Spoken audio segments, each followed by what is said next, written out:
ஏங்க உங்களுக்கு ஈவு இறக்கமே ஏன் இருக்க மாட்டேதுன்னு இப்போதாங்க எனக்கு தெரியுது.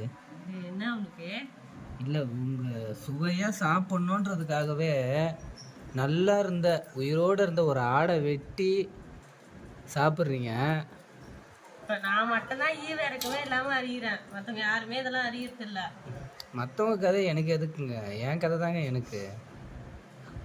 ஒரு ஆட்டையே வந்து பாவம் பார்க்காம இப்படி சாப்பிட்றீங்க வெட்டி. என்ன பாவம் பார்ப்பீங்களா நீங்கள்? நீ ஏன் அதையும் இதையும் கம்பேர் பண்ணுற? ஆமாங்க, எவ்வளோ குட்டி அழகாக விளையாடிட்டு இருந்தது, அதையே வெட்டி இப்போ சுவையாக இருக்குன்றீங்க கேட்டால். கடவுளே மிருகத்தை எதுக்கு தெரியுமா படைச்சிருக்காரு? நம்ம வந்து அவங்கள வந்து அடிச்சு சாப்பிட்றதுக்கு தான், வேட்டையாடி சாப்பிட்றதுக்கு தான் வந்து மிருகத்தையே படைச்சிருக்காரு. அப்போ கணவனை எதுக்கு படிச்சது? கொடுமை பத்துறதுக்கு தான் படிச்சதா? ஆமா, கணவன் எதுக்கு படிச்சதுன்னா பொண்டாட்டிங்க வந்து கோவமா இருக்க நேரத்துல அடிக்கிறதுக்கு படிச்சது. அடி வாங்கிக்கின்னு உங்களுக்கு சம்பாரிச்சு போட்டுக்கிட்டு பிரியாணி எடுத்து கூட்டு போயிட்டு துணி கடை கூட்டு போயிட்டு. ஆமா, அதுக்குதான் இருக்கிறது கணவன், வேற எதுக்கு சொல்லு? அதுக்குதான் உங்களை கடவுள் படைக்கப்பட்டார்.